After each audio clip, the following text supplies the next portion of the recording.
రాష్ట్ర ప్రభుత్వానికి అప్పులు ఉన్నాయండి. గతంలో చేసిన అప్పులకి ఇంకా తీరలేదు. గత ప్రభుత్వం చేసిన పనులకి ఇప్పుడు అప్పుల్లో నిండి ఇప్పుడే బయటకు వస్తున్నారు.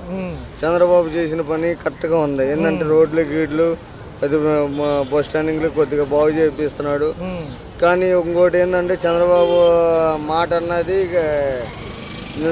నిజానికి ఇప్పుడు అప్పుల్లో ఉంది కాబట్టి ఏది ముందుకు సాగలేకపోతున్నాడు.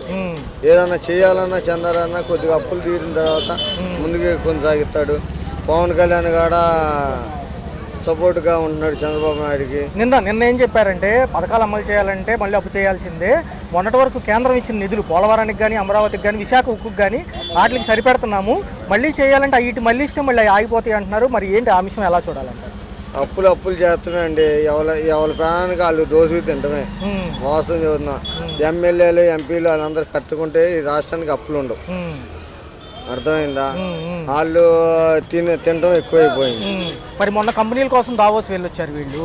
అయితే చేతులు ఊపుకుంటా వచ్చామన్నారు. సమంజసమేనా? అది బాగానే ఉందంటారు ఆ మాట? మరి ప్రతిపక్షాలు అంటున్నాయిగా కంపెనీల కోసం. లేదండి, చంద్రబాబు ఏదనుకుంటే అది సాధిస్తాడండి.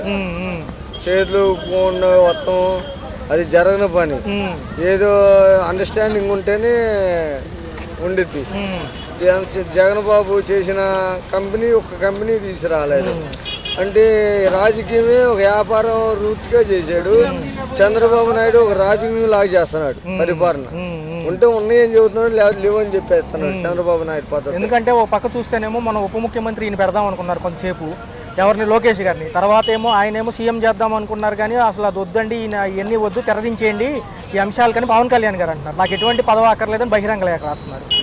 పార్టీ ప్రధాన కార్యదర్శిగా ఉన్నా నేను చాలా రోజులు, అది వేరే వాళ్ళకి ఇమ్మని లోకేష్ గారు అంటున్నారు. ఎందుకు త్యాగాలు ఇవన్నీ? ఇప్పుడు ఇవన్నీ పవన్ కళ్యాణ్ గారు ఉప ముఖ్యమంత్రి ఉన్నాయి. ఆయనకు ఉన్నది శాఖ కట్టే. లోకేష్ గారికి ఉప ముఖ్యమంత్రి అనవసరం లేదు. ఇప్పుడు ఉన్న ఐటీ శాఖ మంత్రిగా కొనసాగుతుంటేనే ఆయనకు గతంలో చేసిన అలవాటు ఉంది కాబట్టి అలాగా కొనసాగితే బాగుండేది. ఈ పవన్ కళ్యాణ్ గారు ఏంటంటే నా పదవి వద్దు, నా ప్రజలు ముఖ్యం, ప్రజల్లోనే ఉంటా, ప్రజల్లోనే బతుకుతా, ప్రజల్లోనే చచ్చిపోతా అనే కాంప్రమైజేషన్ ఆయన పద్ధతి. పవన్ కళ్యాణ్ పద్ధతి 100% బాగుంది. ఓకే.